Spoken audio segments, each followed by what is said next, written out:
exist, but that don't classify as life. I always did right, but I went wrong. My life seems to sing. And thank you for joining us right here live on It's the Truth, whether you like it or not. We are live in the studio with our special guest, along with our regular host, Pastor Shanier Austin. Would you please speak to the people? What's up, people? What's up? What's up? What's up? How are you all doing today? I pray that you're having a great day. It's a beautiful day outside in Chicago. Still waiting on the weather to at least get to 80 degrees, but it's coming. Man, it's Tuesday. It's on its way. She's taking a poor little time, It is a beautiful day. It takes time to come out right, so she's coming. Should be here Tuesday. Yeah, it's Tuesday. Should be here Tuesday. Nah, I don't trust them because they be lying. She's coming Tuesday. Okay. We're also live in studio with a returning guest, Miss Jazzy Jazz. Hey. Say hello to the people, Miss Jazz. Hey, people. So how you been, Jazz? What's going on with you? I've been pretty good. Yeah. Just trying to help Black people find love in Chicago and throughout the country. So things have been good. Hey, y'all. How is that going? It has its challenges, but nothing good comes easy. So I'm working hard. That's all I can say. I'm working hard. Okay. Trusting in God. Okay. So you're working hard for people here in the city to find love. Is that what you're saying? And throughout the country. I have clients all over the country. Have you changed your mind about working with you? Yes. Come on.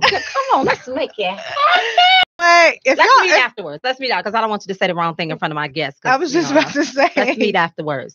Today, yeah, meet afterwards. Help her, please. Find someone. That guy over there in the corner, whatever. He might be on your Facebook page. Let him know you single and you interested in meeting somebody.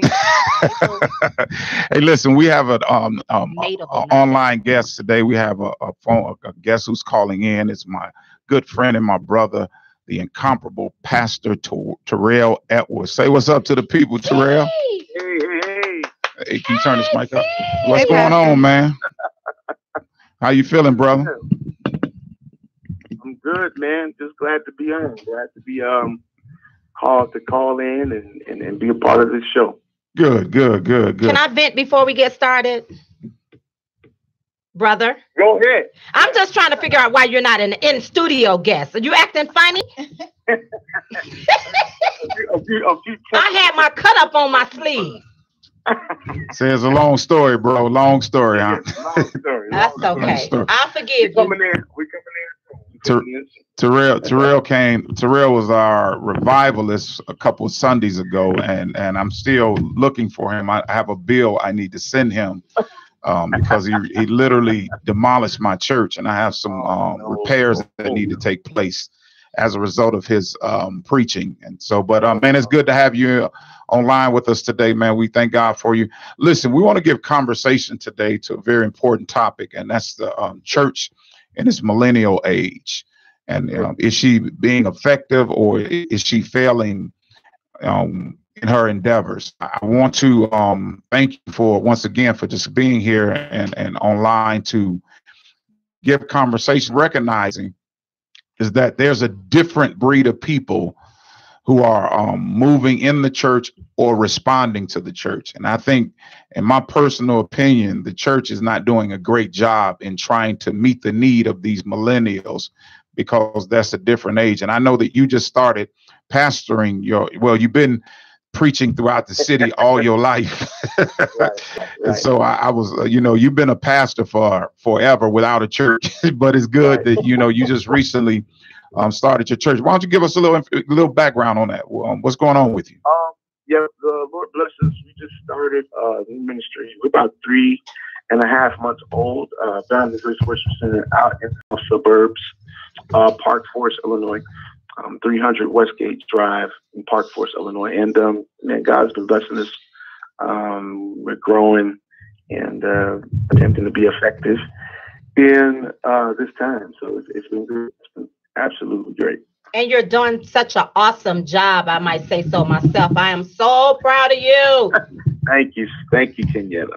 Thank you, my sister. To God be the glory. And so Terrell, you're fairly young yourself, correct? Yes, I am 40. I am freshly 40. So give me your take on millennials in relationship with the church today. They're very especially in the growth process of the church. And like right now, mantles are being passed, and just church in general is shifting. The message is the same, but the methodology of how we do church is changing, and so they're a great big part of that. And so I think the whole millennial conversation is always a conversation that we have to handle delicately, because there are so many things that come along with that conversation in particular. And most times we attempt to, when we address it from a negative standpoint, as opposed to the pros.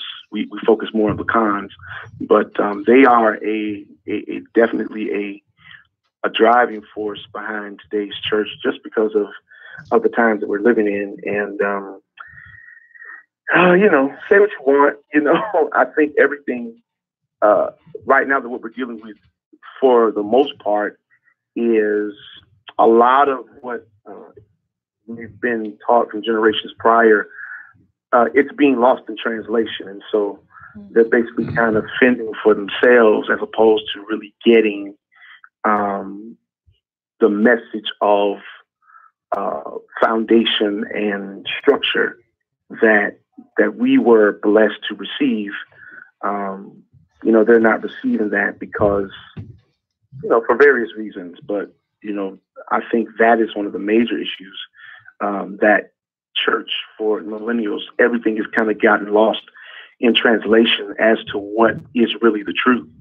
And, that's something we're going to always have to work hard at addressing, to make them aware, to make them conscious of what is the truth. Okay. See, because I wanted to give conversation to this today, because what I'm discovering, through social media presence and hearing different responses to the church, is that the church is really, with millennials, is very unpopular now. Yeah, it's not a popular place. It's not something. It's all a facade. Yeah, and it's nothing that they're really attracted to, which I believe they need to be attracted to, because the church is the foundation which helps people to deal with definitely these irreligious times that we're living in, the stuff that we're dealing with in both community and country. And so I think I want to talk about it. I want to really address these issues, because what I'm noticing, the challenge with church now with millennials is that when we try to preach the message to them, they will challenge the message. And they challenge the message in the sense because Google is their God now. Google, YouTube. Yeah, YouTube is their professor or their theologian. And what do we need to do to combat these things? Because at the end of the day, we don't want to lose this generation. Well, Pastor, one of the things that is very key, that the millennial, this particular generation in particular, not just millennials, but persons, period, in this hour, one word that I believe has been taken totally out of context, and that is the transparency, this transparency movement that we got going on now. And so I think transparency is necessary, but I also believe that transparency has gotten lost in translation, because instead of transparency for the believer is to say, what happened to you, but the end result is God brought me out of this. Absolutely. But what's happening is persons understand that people are driven to transparency now. So what happens is they're taking that same method, but they're drawing the attention to themselves rather than, saying, God gets all the glory. So what happens, you have a generation of persons now that are, they keep it real. They keep it real. And it's only because they're taking that area of transparency and drawing the attention to themselves rather than giving the attention to God. And so we have to be very mindful of that. I'm very conscious and cautious of the age we live in, but I believe that even with transparency, there's a responsibility, even in being transparent, that we remain true to the call, and that is that Jesus Christ delivered us from whatever we were in. That's my end result. That's my transparent moment.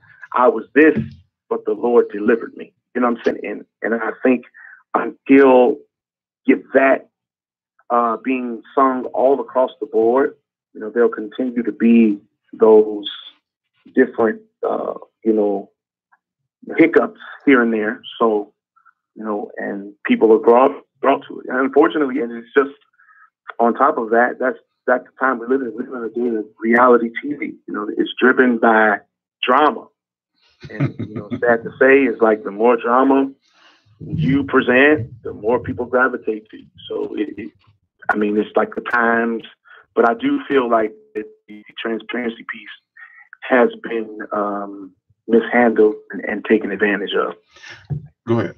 I totally agree with your stance on speaking on transparency, because I, one who am connected so close with the millennials, and I talk to so many young women, and one of the avenues of ministry for me is my transparency, because of all of the things that I have been through. But at the end of the day, when I finish explaining to you about how my life is an open book to you, I'm always going to point you back to Jesus. I'm always going to point you back to the right way that it's supposed to be done, because I'm not going to tell you, and I'm speaking from the single mother point of view. I didn't become a single mother because I was somewhere locked and just hide myself. Right. No, I was out there being willy-nilly. And in that case, I became a single mother. Now, those of you that are out here who have an opportunity not to become who I was, I'm going to tell you what happened to me. That's how transparent I'm going to be. But then I'm going to tell you the right road to take.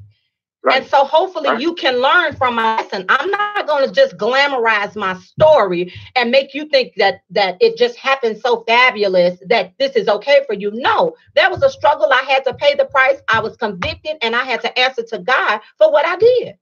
Let me ask you this, Jasmine. I know you deal with a lot of matchmaking, and I know you have to search criteria, put up their specs, and you interview. What part of religion? How big is religion? Because I know you deal with a lot of millennials, correct? Some, yes, I deal with millennials, but yeah. How big is that on their? What they're looking for? It's probably maybe 30%, maybe like 33%, a third of them, and mostly women. Most of the men that I'm talking to are non-religious. So they might be spiritual, they might believe in God, but I have some clients that are like, I don't want a religious woman. And I think that's another part that is an issue with millennials, is that men, for whatever reason, there's no place for them in church, or at least they feel like there's not a place for them in church. So I think that's one huge part of it, because even if we look at the churches that we go to, it's full of women, right? And that's almost every church. That's a church I grew up in. It's everywhere. So I think part of that conversation, it also has to be why are men not feeling like there's a place for them in the church, and what can we do about that? Well, let me ask you, why do you think men don't have a place in the church? Ooh. From a woman's perspective. I want to hear from a woman's perspective. Well, from a woman's perspective, and I know you're a pastor. Because I got a theory on it. And I've never been to your church, so I'm not talking about you. Well, there's a lot of women in my church, so more women. You're right, correct. Okay. That's the average church. That's every church. It hasn't always been that way, though. So I think in a lot of cases, some pastors are not comfortable with male accountability. Right. So a lot of times there's the pastor is more comfortable because women will follow that pastor. But some pastors are not comfortable with the accountability that comes with men. I think a lot of the sermons for a while have been addressed to women and women dealing with all of our relationship issues. So the sermons helped us out of that. But a lot of times it wasn't inviting to men. So a lot of times the man was the bad guy. And I think men were pushed away from the church that way. And for me, that has been a problem because being a matchmaker and working in relationships, when I go to church, and I don't have a church home right now, but when I go to church and the churches that I'm looking for, I want Doors to of see the church are open. You're more than welcome to come visit us at New Zion Temple, 926 Morris, Hammond, Indiana, where the pastor is the Bishop Brandon A. Jacobs. And yes, I just plugged my church. The door is open. I want to go to a church where there is a male presence because, so I'll give you guys an example. I met a guy from London randomly. He was visiting Chicago, friend of mine now.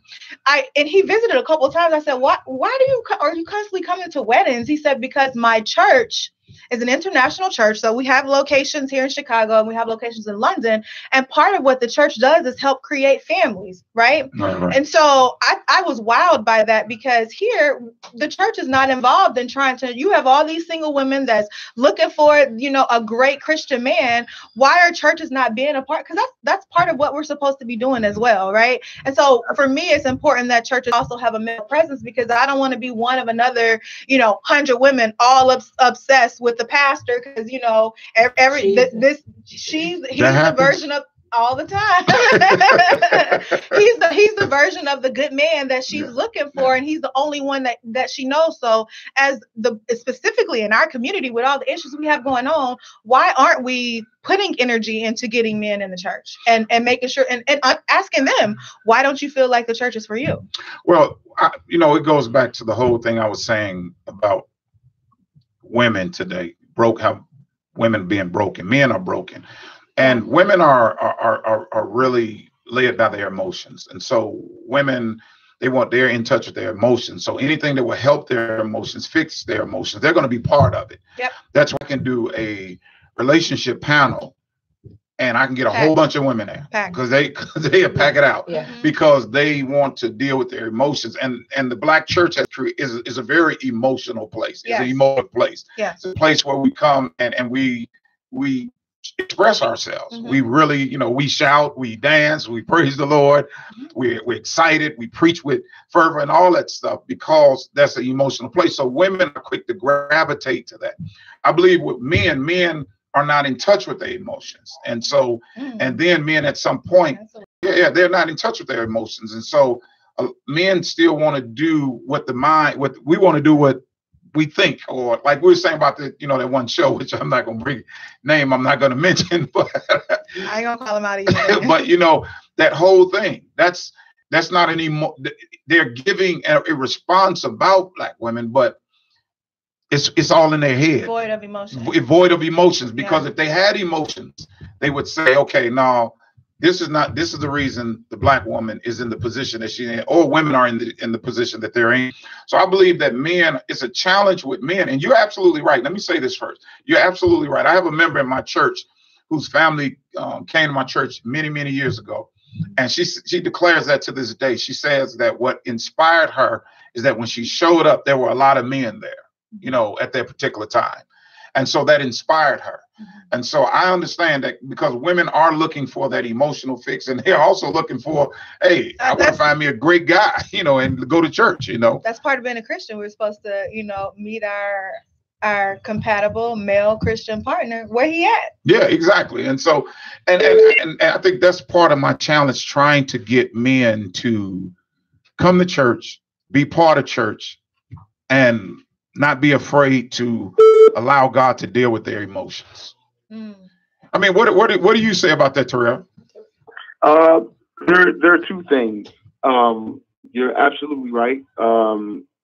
Church is a place where, in most cases, the ratio is higher of women to men.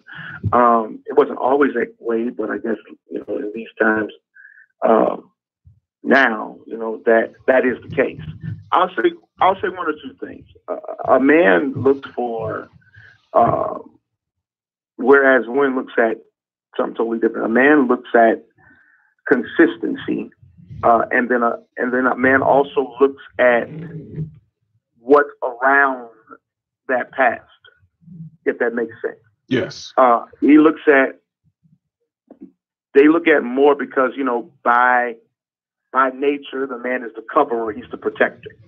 So, in making the decision to join up or be a part of organization, be a part of a church, he's looking at how it's going to benefit both him and his family. You understand what I'm saying? So I think in many cases, the idea of church has always been based around the pastor. And so in some cases, men all automatically, cut that thought process off because the pastor is the only one that seems like he's getting the respect or the admiration. On the other side of that is men also are realists. And in many instances, this is the part that a lot of people don't talk about, is if he's being disrespected at home and then he comes to church with his wife or his other, Pastor, that she's... Hey, Pastor Ray, I want you to hold that thought. I want you to hold that thought. We're going to come right back to that thought. Don't forget that thought. All right. Caller, you're on.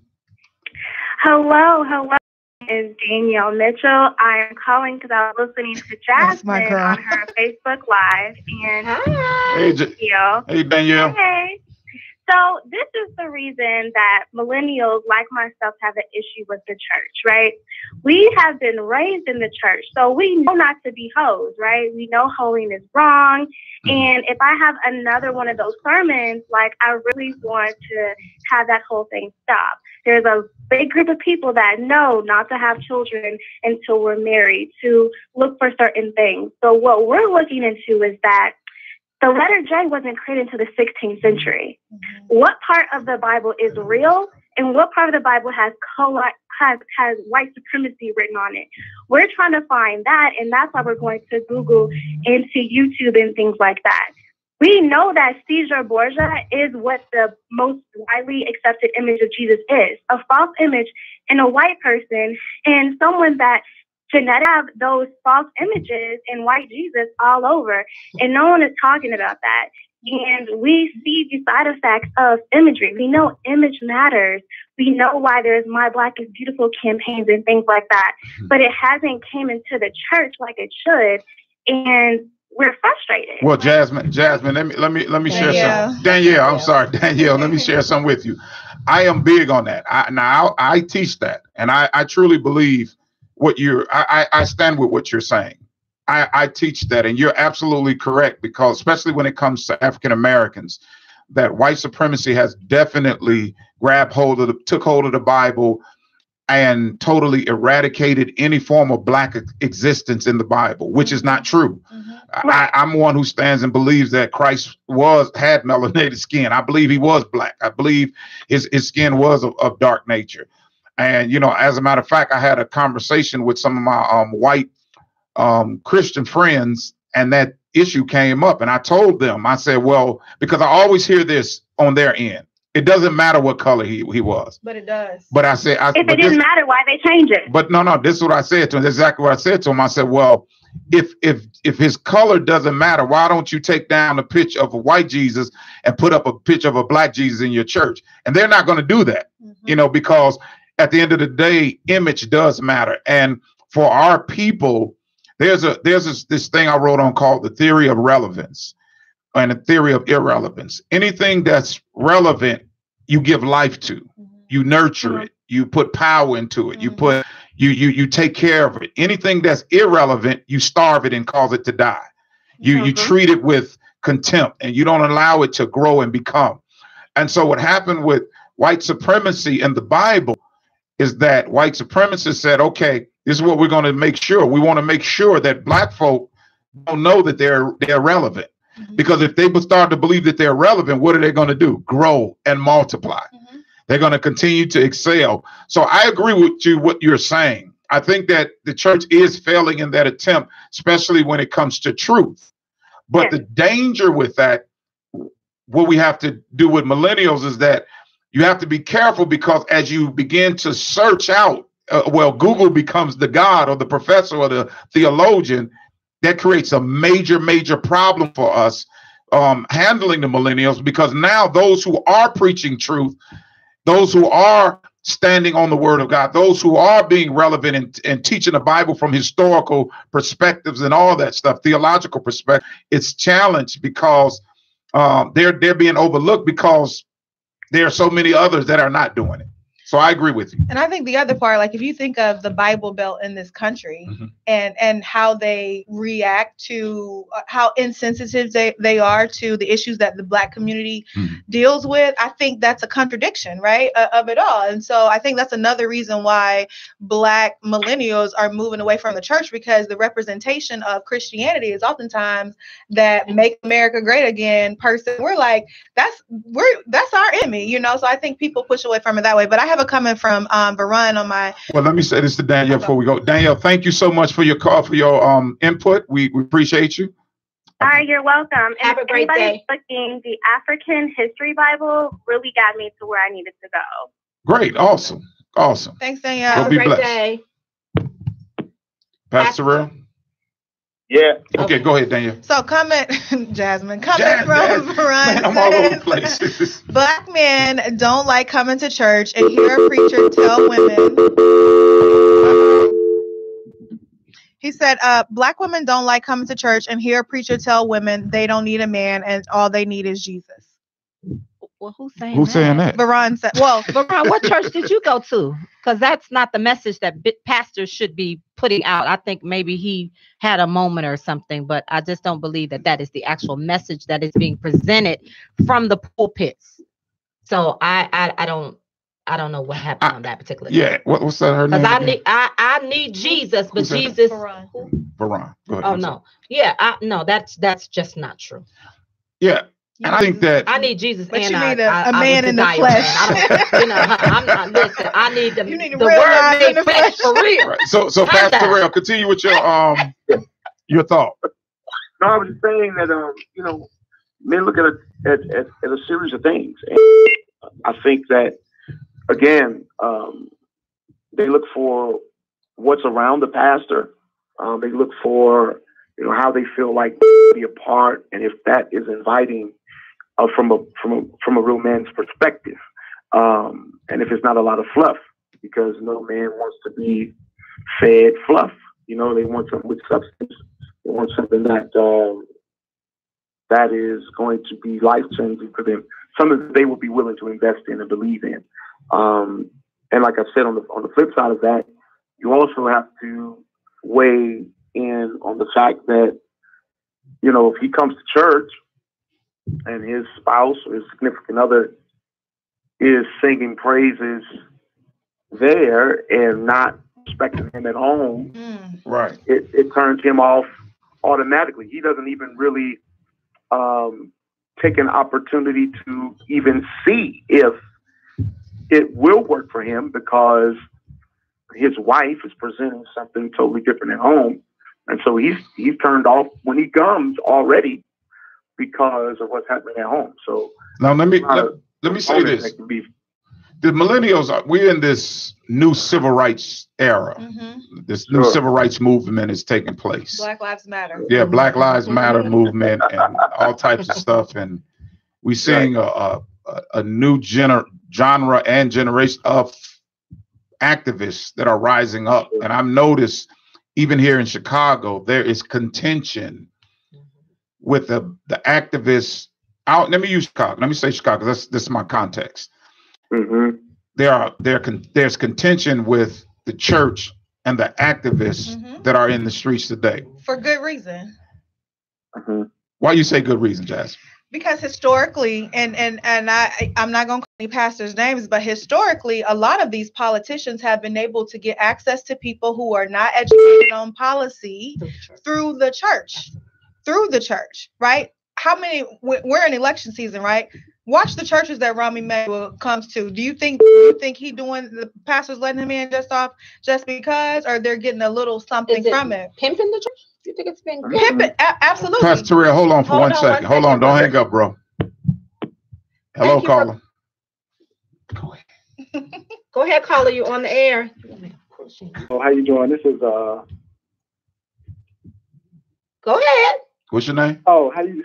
Varun. This is Varun Strickland. You all just asked about my comment. How you doing, Jazz? Well, thank you for calling. Thanks for calling again. So let me explain. I did hear that in the church once. Okay. And I'm sure that the preacher at the time had I'm sure at the time that the preacher had more to say around it, but I'll say, imagine somebody just coming to that church for the first time and hearing that. I totally understand. Yeah, bro, I would have been messed up too behind that one. I agree. So, so this is the thing that kind of turns me away from the church. Is there are, I think a lot of people aren't educated on a lot of things, especially scripture. You know what I mean? So you're coming in and you're hearing something for the first time. So when you talk about things that Black people, especially here in Chicago, are going through, if they're not in the church, eventually they may try to come to a church out of desperation because they don't know where else to go. They're trying to, find a solution to their problem.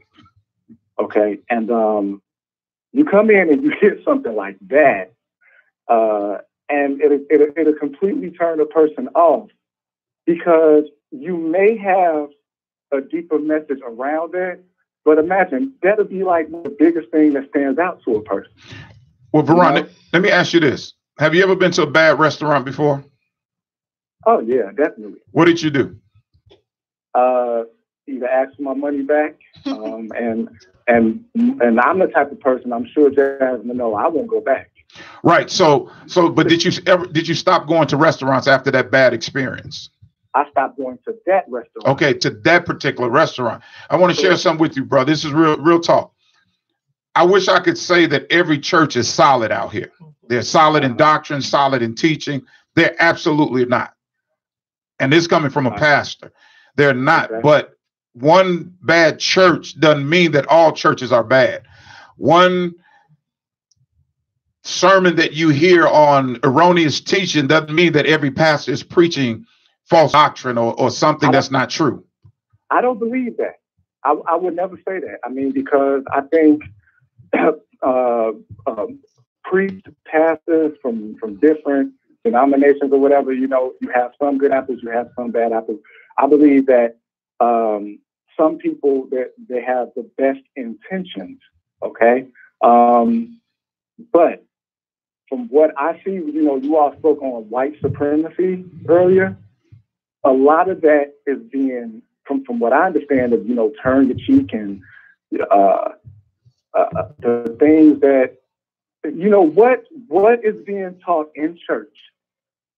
And somebody mentioned earlier being raised in the church. I've been going to church. My mother had me going to church when I was younger. When I turned 30, I really started looking for okay, who is Veron? My real history. Okay.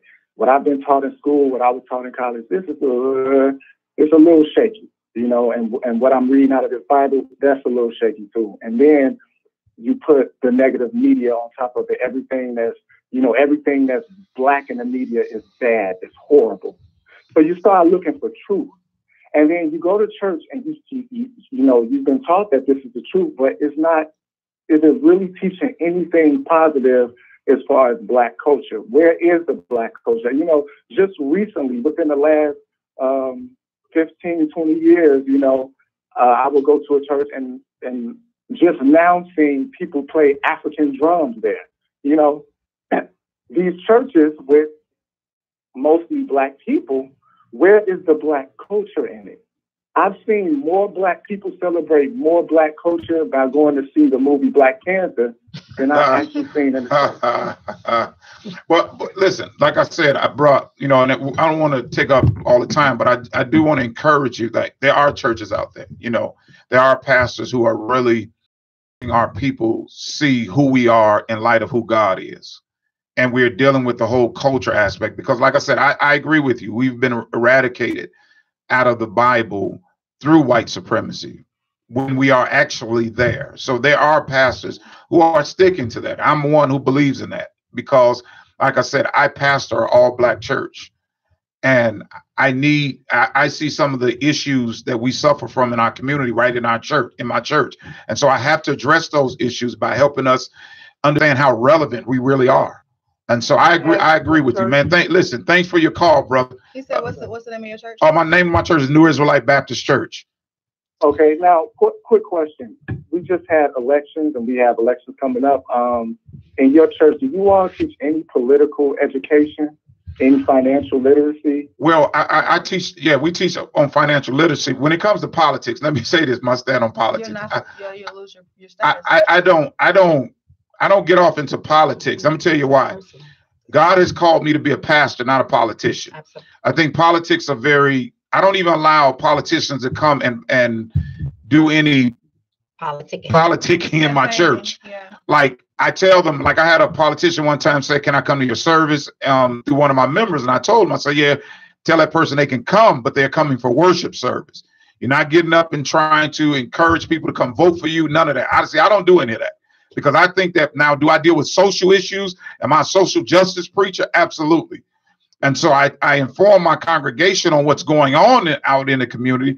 But as far as politics coming in, can't do that, bro, because that's not my call." Do you believe these politics, especially the local politician and the politics or politics, does that affect the black people, the same very black people that go to your church? I'm sorry, say it again. Does the politics, especially the local politics and politicians, does it play a big role in what your people at your church are going through? Because I take it that they're local. Yes, it does. That's why I tell you I deal with the social issues. I keep them informed of what's going on, but I don't allow politics to come into my church and become a live force moving through my pulpit, because I have yet to find in the Bible where God called a man to be a politician. I've yet to see that. And Veron, I'm looking for a church as well, so I'm going to hit you up. We can visit some churches together. The first stop can be New Zion Temple, 926 Morris. I mean, I'm more or less looking for more people to actually step out on the street and do more. Like, you know, we talk about the violence in Chicago. I would like to see some of these churches come out and patrol these neighborhoods at nighttime. Okay, we're about to give conversation to that, brother. Hey, listen, God bless you, man. I hope to see you soon. You too, Pete. Thank you for calling. No problem. Pastor Terrell? Hello? Terrell? We've lost him. Still call back. He was online. He was on the line. How about you handle that? Okay, answer the phone. Answer his call. Pastor Terrell? Yeah.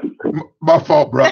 So we're talking about the church. Now, what were you saying, Jasmine, about the issue with, because there's a great divide with the church and these new activists.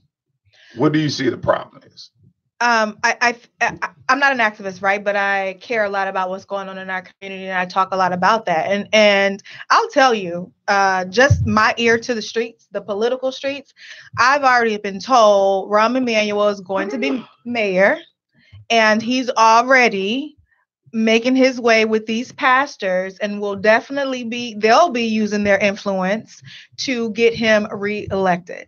Now, I've already, it's always, and so I think, again, going back to this, we're in a new civil rights movement, or a Black Lives Matter movement, and we see this, right? So how do you ignore that your pastor has Rahm Emanuel, who denied what happened to Laquan McDonald, pretended he didn't know about the emails, and have shut down schools and everything else in our communities, and you have a church full of Black people who are not politically educated. They vote based on familiarity and influence, and your pastor is letting this man in your church, and he's not doing it because he necessarily believes he's the best person. He's getting something out of it, or the church is getting something out of it. And so I know there are a lot of pastors who don't agree with this, but where's your voice? Why is there no one saying that's wrong? This is our community, and we're letting these people who take advantage of us into our communities through the church. Well, let me say this. I think we have a history, and Pastor Terrell, I believe you agree with me, that sometimes they or him becomes they. Mm-hmm. Where they say, okay, well, he's going to this particular church, he's going to this particular church, but then all of a sudden he's going to all churches. And I think that's a problem. Let me say this. This is the issue that I have with the activists of today. Mm-hmm. I think that if you're going to be a voice in the community, you're going to be about the community. Mm-hmm.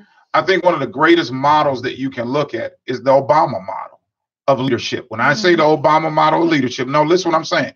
As far as character-wise, like we have people that don't agree with Obama. I look at it look at him from a different perspective. I look at him as a paradigm to what has been fractured in our community. He showed us that Black men can be educated in powerful places. He showed us that Black men can be faithful to their wives in powerful places. He showed us that Black men can be awesome fathers and be in places of power. I think that image needed to be conveyed more than anything in the Black community.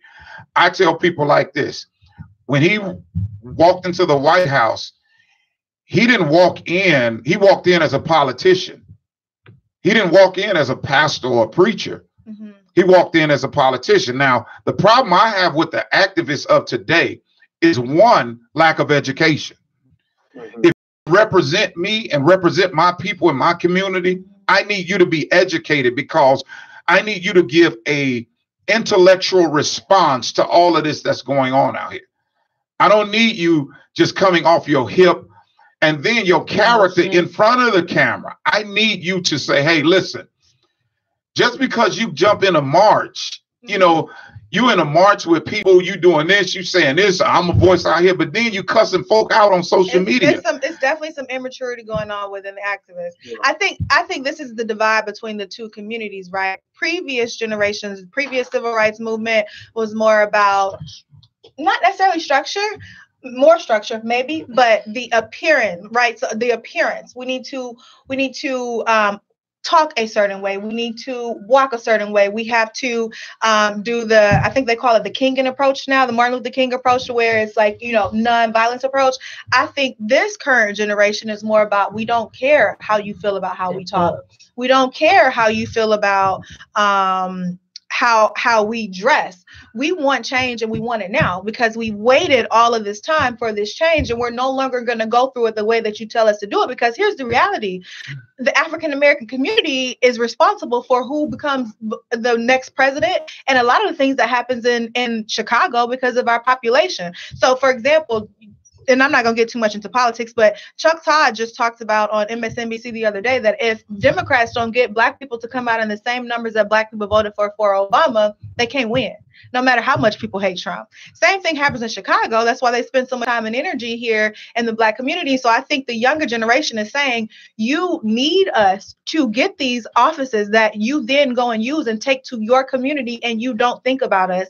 And so we're no longer going to do it your way, because you need us. Well, let me say, go ahead, Kiana. But when you say that your way, what is their way?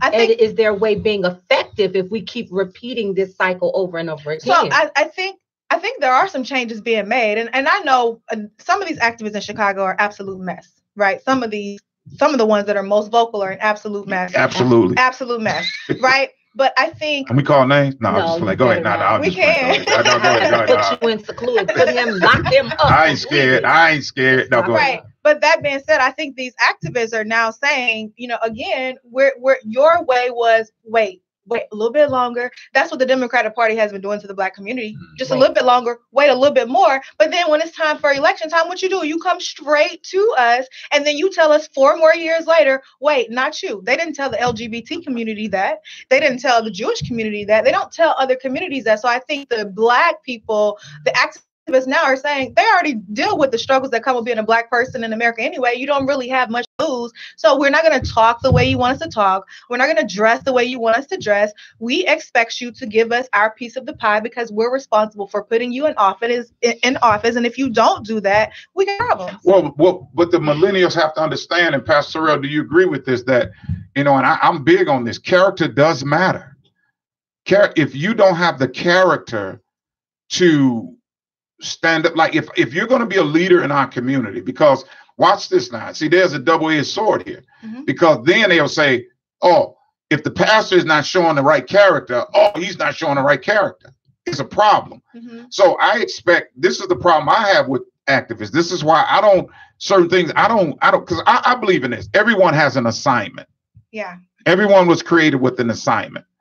I believe that when you are in your proper assignment and you're doing what you've been called to do, that you are most effective in thinking, and change takes place. Just because someone calls a march doesn't mean I have to be part of that march. Because guess what? Dr. King, every pastor was in support. There were pastors in support of Dr. King, but couldn't be where he was at that particular time because they had another assignment they had to take care of. And I think the activists that have a problem, or these millennial activists that have a problem with the church today, doesn't understand that we want to see if we'll support you if your character is up to par.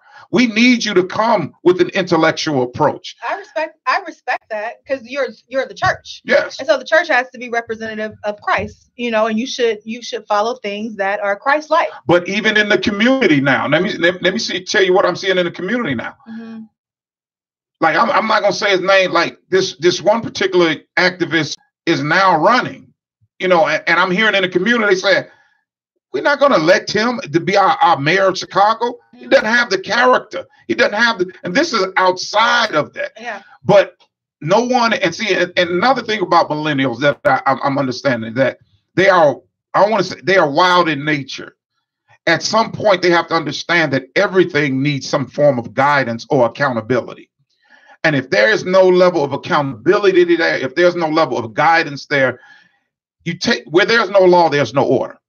Here's the problem with that. And I hear you, right? I'm here with you. Here's the problem.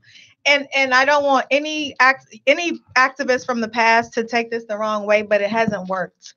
The things we've done in the past. So Dr. King's stuff hasn't worked? I think it was very effective. I think there were some great things out of that, but when we compare numbers to numbers, we're still in the same place. When we compare home ownership, in fact, in some cases, we're worse. When we compare imprisonment rates, we're multiple times worse, like in reality. So yes, do we get a chance to sit next to a white person at Starbucks? Yeah, but does that mean the police is going to stop and come pick us up? Jazz, I have to disagree with you. I think Dr. King was very effective in his approach. Now, are there some things that still need to be fixed in our community? Let me say this, about, and I'm gonna give time for Pastor Terrell to give some comment to this. Mm-hmm. When Dr. King marched, when he did the bus boycott, his whole thing was that, listen, let's boycott, and when we boycott, let's hurt them in their pocket. Mm-hmm. That was an economic move. Yeah, and it was effective. It really worked. It was effective. But watch this: the community at that particular time, every Black person got on board and did what they were supposed to do. Mm-hmm. The problem today is within ourselves. And I'm going to tell you something. It's within ourselves, because listen to this. When I see activists come together, but then when they come together, all of a sudden it ends in a fight, a wrestling match of whose voice. You can't bring something together and cause change if within our own community we're not being the change that we so desire. So can I say this, right? And here's the thing, as a new age, thought person, right? Were we able to get on the bus? Sure. How many of those jobs went to the Black community, right? How many Black people still experience discrimination when it comes down to just sitting on the bus or the things we have to deal with? And so in reality, what happened, I believe his intentions were great. I believe Dr. King was great. And I like the idea of me even trying to say anything negative about him, I wouldn't even dare, because I have that much respect for him. But in reality, we would have been better off having a bus system for ourselves where we could employ ourselves, where we didn't have to worry about discrimination, because still to this day, Waffle House, we still have issues. Starbucks, we still have issues. We're still dealing with all of those things. And all we have to say is, I can sit next to a white person. Who cares if I can sit next to a white person if I can get a job there, if I go spend my money there and they're going to discriminate when it's time to employ me? And so I believe the idea of equality was right, but real equality is going to come from our independence from white America and the need or desire to even sit next to them, because whether they like me or not, I'm still going to be my best. And so, yes, his intentions were great, but what would have been better for us was us actually creating an environment where we're not dependent on them to eat, to get jobs, to be educated, because we're still struggling in those areas. Well, let me tell you why it's going to be challenged. Mm-hmm. Because the support that Dr. King had then, we don't have it. We don't have that support now. That's true. What would you say, Pastor Terrell, when it comes to activism and the church? What is the great divide that you think is taking place? I think it is like you said, I agree with both of you. I think at the time Dr. King came in, we had never seen anything like him. You know what I mean? Like, he was educated, he was a minister, but, you know, he put the pedal to the metal. And because of the times, people were very interested in equal rights for, you know, where they were. And so everybody got behind one person. Of course, later down the line, you would see, you know, different factions breaking off, like your Black Panthers and other radical parties. But for the most part, he was the voice. I mean, like, he was just as influential as the president, you know what I'm saying, of the United States. He was like our president. So I think, like you said, today, activism is a little different because, you know, we don't know, we got so many off-brand people, and they're looking for instant results. And it's causing, they're wearing their feelings on their sleeves, you know, and so they're acting out. So, you know, when we want to believe in you, you pull this stunt or this rant that just makes us second guess, which is why the voting, I believe, is so low in our communities, because, you know, they've been disappointed so many times. They don't want to trust anybody again. So I think on the activism, it's the same way. I think it's the same way. And I think what you're saying, I know, because we got into activism alive versus away from the church. No, it needs to be addressed. I think one of the things is the way how he said activism is there's so many different branches and people are trying all these different approaches. The church is the same way. When in regards to theology and belief systems and I think that's another problem, and why people feel like, okay, well, what is Christianity these days? Because you got some churches that pastors homosexual and first man, and you know, you have some churches that They're not churches. Well, I mean, they call themselves a church, right? And so then you have some churches that believe a woman Donald Trump can called be himself the president too. you have some churches that believe a woman can be a pastor. You have some churches that believe a woman can't be a pastor. I mean, and so I think when we think about all the Protestant, the branches of Protestantism within Christianity, people don't know what's what anymore because it's so inconsistent. And even when you think about Catholicism, it can be very inconsistent. One of the things that I find myself doing when it comes to, and I'm jumping back to the millennials and their view of church and why it's so hard for them to come, I find myself apologizing to millennials often. And the reason I do is because whether you believe it or not, a lot of it has to do with what we've shown them, what we've exposed them to, what they saw, but yet what we were teaching them. And so, and I mean, I'm out here, I'm a swim deep. As leaders and pastors in these churches, we preach one thing from the pulpit, but our lives outside of the pulpit is totally different. And these children, well, millennials now, which might have been children then, they saw it all. They heard it all. So in their mindset, they're saying, your church, Christian Bible, I'm not listening to all of that, because you're beating this in our head on Sundays and you're saying this is the way you live. This is how God views things. But then your life is something totally different. And then you want me to live by the Bible. So they're confused, like, if he can be anointed, if he can be pastor and he can do this, then I don't have to church like this. I'm fine my own way and I can still get to heaven just like he can, just like she can. And that's the gap that we have right now, because with my own children, I find myself constantly having to defend and having to explain to them, you yourself. You can't look at what you saw. You can't even look at your mama. I try to live the best I can before them. But at the same time, I'm going to make mistakes. You can't base your life solely. You're the goal. You got to get in there, find your relationship with God and live for him and get your own truth, which is, for me, the gospel. That's actually what happened to me. I was in church. I've been in church all my life. Like I've never known to not be in church, literally. And when I was in Chicago, I was going to church, Bible study Sunday. And then my pastor had a big little, scandal, stuff I saw and heard. I should have never saw and heard about him.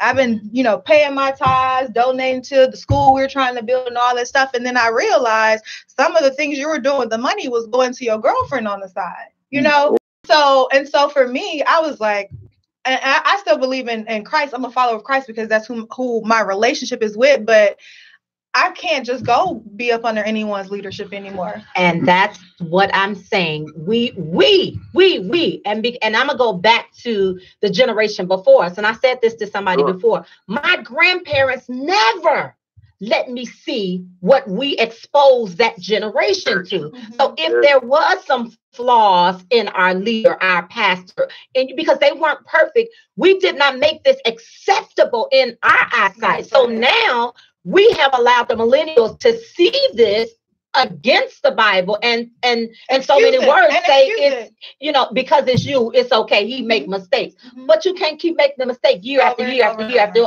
and think that it's not going to affect me as a millennial who's really trying to live for Christ. Now I'm just out here like something's wrong. Well, I agree. I agree that our apologetic approach to presenting the gospel has been tainted.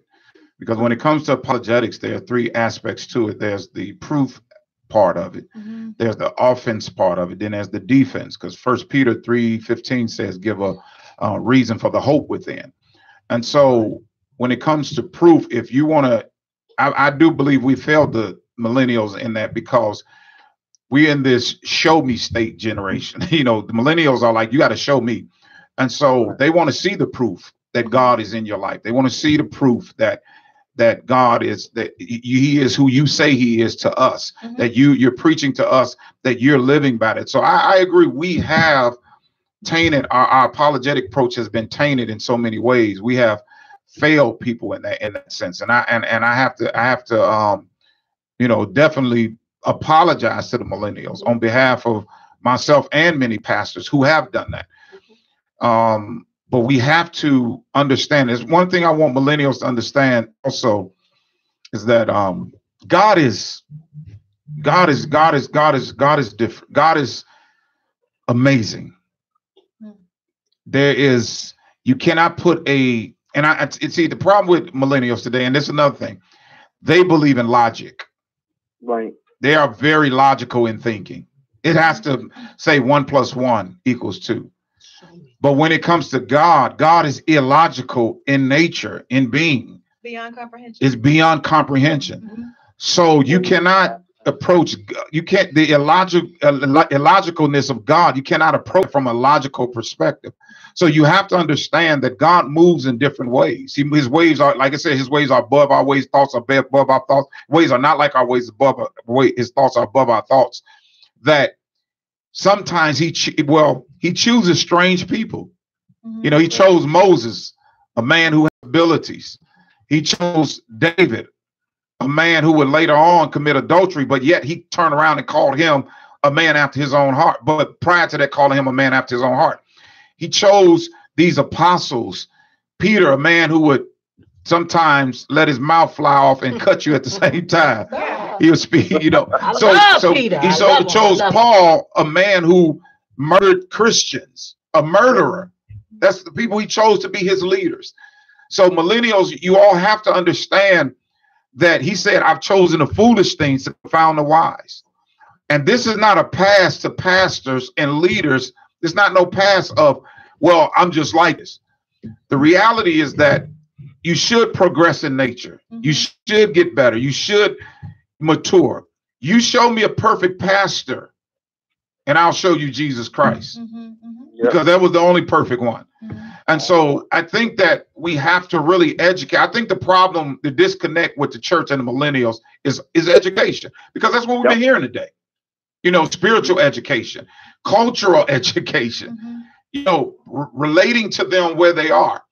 But our challenge is this as a church, and Pastor, let me know if you agree with this, that we have to be careful in the relating issue. With the relating issue, we don't want, because sometimes you can relate so much that you lose yourself and you start to compromise some things within Scripture. You start compromising. That's that God is love and no judgment that we have. Instead of us trying to get them acclimated to the kingdom, living right, we're adjusting our ways so that we adjust to them. to make them feel comfortable, like it's okay for this and it's okay for that because you're a millennial. No, we're going to take our stand, stay there and teach you what's right, and not to make you comfortable just because times are changing. No, we can't. We're not going to change. And we cannot. We've started to abuse his grace, right? So what we do Absolutely. is we say everything, people do stuff wrong when people aren't following Christ, because I think that's the most important part. Are you following him or you're not? Like it's one or the other, right?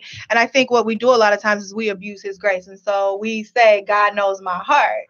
That is wonderful. I tell my church every time you say He that. does, and that's the very reason you're going to pay for what you've done. He knows your heart, but you think that's coming out your mouth. Does too. He knows your heart, and we hear what your mouth is saying. Exactly. I think people use. Go ahead, bro. I say you cannot preach the rewards of grace without preaching the responsibility of grace. Come on, brother. Absolutely, man. It's like all of us that have cars, we have insurance for our cars. Mm-hmm. But just because we have insurance for our cars don't mean we just start running into everything just because we got insurance. You know what I'm saying? We have to teach that there is a responsibility. Even though grace is available, there's a responsibility that you have, knowing that you are a recipient of grace. He says, what shall we say then? Shall we continue that grace may abound? God forbid. So, right. So many times we get, again, like Jasmine said, these off brands, and they're preaching a one-sided truth. And, you're teaching this, the rewards in grace. But there's a responsibility. There's a responsibility that comes with grace. And so I think, we have to get back to teaching the truth, whether, it is received or not. You understand what I'm saying? Like Jesus began to speak the truth and people walked away from him and he was left with 12. He actually said, listen, I'm going to keep preaching the truth. Yeah. Do you want to leave too? And they said, no, because you have our word for eternal life. There's somebody, we can't draw everybody, but there is somebody that is interested in the truth of the gospel of Jesus Christ. And we have to remain consistent and constant in making sure we teach it line upon line, precept upon precept. And I think that's the important part, that consistency, because if we think about Islam, for example, Islam is the fastest growing religion in the world right now. Right. And Islam is a lot more strict than Christianity when you really think about it. But the religion is it's the fastest growing religion in the world right now because the message is consistent. It's either you with it or you're not. Or you're not. Or you're not. Not in between. And it's very male dominated too. Well, listen, a whole lot of men in it. Well, listen, Pastor, listen, man, we want to get you in studio, man. So we look forward to you coming and sitting in and I believe it when I see it. And we want to thank you, man, for your input. And man, listen, let everyone know where your church is, what time your services are, so they can come hear you preach one of them dynamic sermons, man. We're in Boundary Grace Worship Center, 300 Westgate Drive, Park Forest, Illinois. We're in the south suburbs. We're right next door to Matson and Richmond Park, Chicago Heights, all of that. We have service 9 o'clock a.m. on Sundays and 7 p.m. on Thursdays. All right, that's 300 Westgate in Park Forest? Yes, sir.